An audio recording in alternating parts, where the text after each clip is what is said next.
اسرائیل کے ایران اور لبنان میں حملے جاری، اموات کی تعداد 600 سے زائد ہو گئی۔ ایرانی سرکاری میڈیا کے مطابق وسطی، جنوبی اور مشرقی تہران میں میزائل داغے گئے۔ تہران کے مختلف علاقوں میں دھماکے سنے گئے۔ الجزیرہ کے مطابق تازہ حملوں میں ایرانی دارالحکومت کے متعدد حصوں کو نشانہ بنایا گیا۔ تہران میں ٹی وی چینل کی عمارت، سینٹرل جیل کمپلیکس کے قریب حملے کیے گئے۔ اسرائیل کا کہنا ہے ایرانی فضائی دفاعی نظام پر حملے جاری ہیں۔ بیروت کے جنوبی علاقے داہیہ پر بھی اسرائیلی فضائی حملے کیے گئے۔ ایران کے مشرق وسطی میں امریکی اڈوں پر حملے بدستور جاری۔ ایران نے 450 میزائل اور 1140 ڈرونز داغے۔ ریاض میں امریکی سفارت خانے پر ڈرون حملہ۔ سعودی وزارت دفاع نے بتایا امریکی سفارت خانے کی عمارت سے 2 ڈرون ٹکرائے، جس کے بعد آگ لگی۔ عمارت کے ایک حصے کو جزوی نقصان پہنچا۔ بحرین پر حملے میں امریکی فضائی اڈہ تباہ کر دیا گیا۔ ایران کی فاکس نیوز ایجنسی نے دعویٰ کیا ہے پاسداران انقلاب کے ڈرون اور میزائل حملے میں بحرین کے علاقے شیخ عیسیٰ میں امریکی کمانڈو اور وہاں کام کرنے والے عملے کو نقصان پہنچا۔ ایمیزون نے یو اے ای میں ڈیٹا سینٹر پر ایرانی حملے کی تصدیق کر دی۔ ایمیزون کا کہنا ہے یو اے ای میں 2 ڈیٹا سینٹرز ایرانی ڈرون حملے کا نشانہ بنے۔ ایرانی حملے سے مشرق وسطی میں کلاؤڈ سروس متاثر ہوئی۔ ایران کا سعودی عرب میں تیل تنصیبات پر حملے سے اظہار لا تعلقی۔ ایرانی نائب وزیر خارجہ کا کہنا ہے سعودی عرب میں تیل تنصیبات پر کوئی حملہ نہیں کیا۔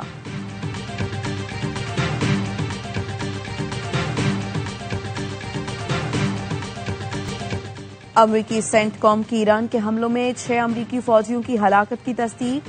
سینٹ کام کے مطابق ایران کے حملوں میں اب تک 6 امریکی فوجی ہلاک ہوئے۔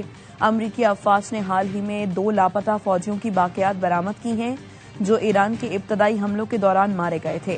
سینٹ کام کا خلیج عمان میں تمام ایرانی بحری جہازوں کو تباہ کرنے کا دعویٰ، کہا 2 دن پہلے خلیج عدن میں 11 ایرانی جہاز تھے، اس کی تعداد 0 ہو گئی ہے۔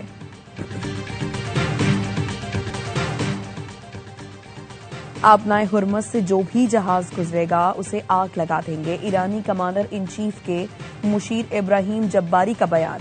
سرکاری ٹی وی پر گفتگو کرتے ہوئے کہا آبنائے ہرمز بند ہے، یہاں نہ آئیں ورنہ سخت رد عمل کا سامنا کریں گے۔ ابراہیم جباری کا کہنا تھا امریکی اس خطے کے تیل کے پیاسے ہیں، ایران ان کی پائپ لائنوں پر حملہ کرے گا اور اس علاقے سے تیل برآمد نہیں ہونے دے گا۔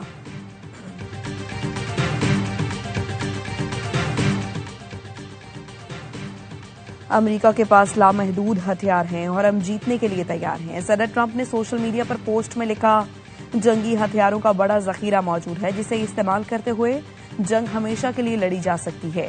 ہمارے جدید ہتھیار دور دراز ملکوں میں محفوظ ہیں۔ صدر ٹرمپ نے جو بائیڈن پر تنقید کرتے ہوئے لکھا سابق صدر نے اپنا سارا وقت ملک کا پیسہ اور ہتھیار یوکرین کو دینے میں گزار دیا۔ خوش قسمتی سے میں نے اپنی پہلی مدت میں فوج کو دوبارہ بنایا۔ امریکہ کے پاس ہتھیاروں کا وافر ذخیرہ موجود ہے۔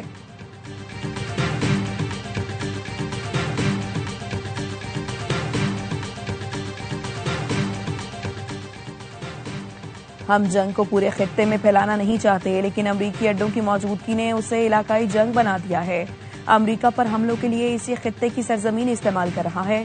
ایران کی وزیر خارجہ عباس عراقچی کہتے ہیں امریکہ اسرائیل ایران خلاف ہر قسم کے میزائل اور طیارے تعینات کر سکتے ہیں۔ ہم امریکہ تک نہیں پہنچ سکتے لیکن امریکی اڈوں تک ضرور پہنچ سکتے ہیں۔ خطے کے ممالک نے کہا کہ انہوں نے امریکہ کو اپنی فضائی حدود یا سرزمین فراہم نہیں کی، پھر امریکی طیارے کویت کی فضائی حدود میں کیسے پہنچے؟ کویتی حکومت سے جواب طلب کریں گے۔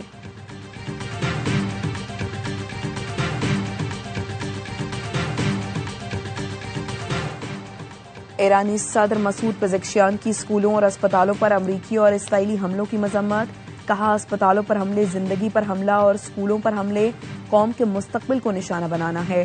مریضوں اور بچوں کو نشانہ بنانا بنیادی انسانی اصولوں کی خلاف ورزی ہے۔ امریکی وزیر خارجہ مارکو روبیو کہتے ہیں ہمارے مشن کا مقصد ایرانی میزائل صلاحیت اور نیوی کو تباہ کرنا ہے۔ محکمہ جنگ اسکول پر حملوں کی رپورٹس کی تحقیقات کر رہا ہے۔ امریکہ کسی اسکول پر حملہ نہیں کر سکتا۔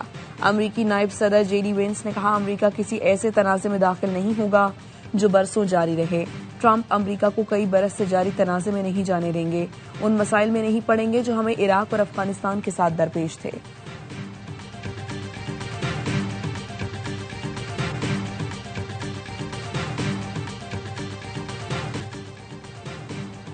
ایرانی سپریم لیڈر کی شہادت کیسے ہوئی؟ اسرائیل اپنے مذموم مقاصد میں کیسے کامیاب ہوا؟ برطانوی اخبار فائنینشل ٹائمز کے رپورٹ میں اہم انکشافات۔ اسرائیل نے کئی سال سے تہران کے ٹریفک کیمروں کو ہیک کر رکھا تھا۔ اسرائیل کامیابی سے اعلیٰ ایرانی عہدیداروں کی جاسوسی اور نگرانی کر رہا تھا۔ اعلیٰ ایرانی عہدیداروں کے انتہائی تربیت یافتہ اور وفادار محافظ اور ڈرائیور اسرائیل کی نظروں میں تھے۔ اسرائیل نے ہفتے کو آیت اللہ خامنائی کو تہران کی پاستور اسٹریٹ کے قریب نشانہ بنایا۔ تہران کے تقریباً تمام ٹریفک کیمرے برسوں سے ہیک کیے جا چکے تھے۔ موبائل فون سے جاسوسی جاری تھی۔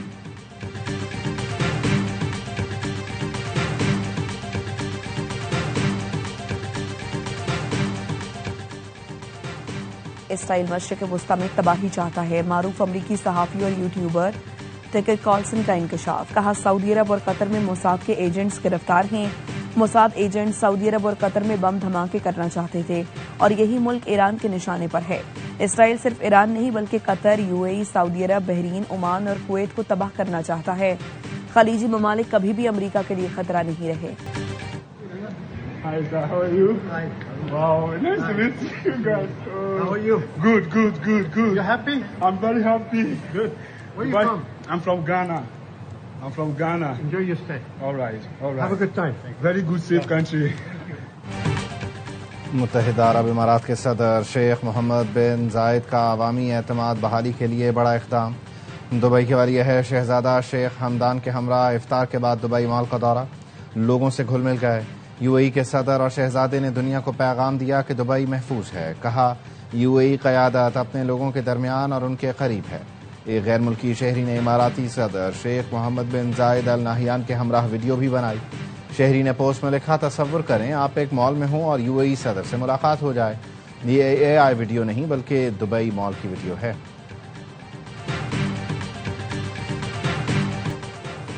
سانحہ گل پلازا کی تحقیقات کے لیے جسٹس آغا فیصل کی سربراہی میں جوڈیشل کمیشن کا اجلاس۔ الیکٹرک انسپکٹر پرویز احمد نے پیش ہو کر بتایا 20 سال سے زائد عرصے سے انسپیکشن معطل ہے۔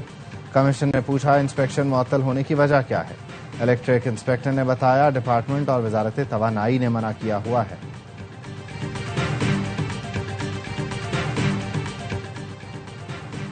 کراچی کے تھانہ بن قاسم کی پولیس نے اسکریپ چوری میں ملوث 4 ملزمان گرفتار کر لیے۔ ملزمان میں جہانگیر، عبدالرحیم، عقیل احمد، عادل اور ودیل شامل۔ ملزمان چوری شدہ اسکریپ مختلف گوداموں میں فروخت کرتے تھے۔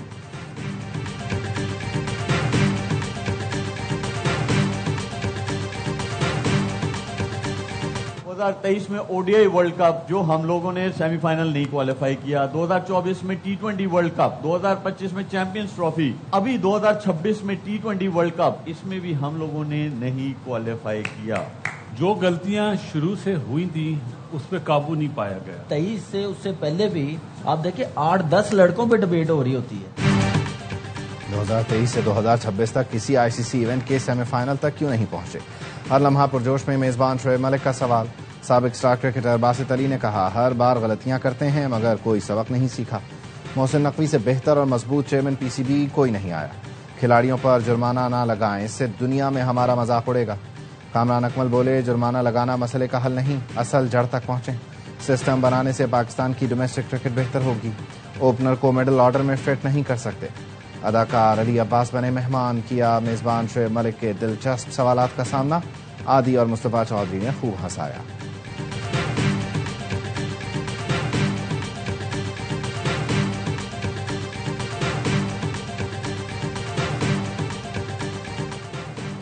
دی 100 لیگ میں پاکستانی کھلاڑی ایکشن کے قریب۔ آکشن کے لیے 14 کرکٹرز کو شارٹ لسٹ کر لیا گیا۔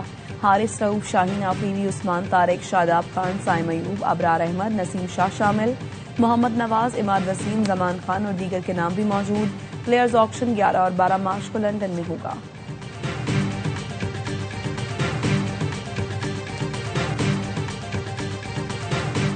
اور رواں سال کا پہلا مکمل چاند گرہن آج ہوگا۔ محکمہ موسمیات کے مطابق پاکستان میں دوپہر 2:50 پر چاند کو گرہن لگنا شروع ہوگا۔ چاند گرہن شام 4:34 پر اپنے عروج پر ہوگا۔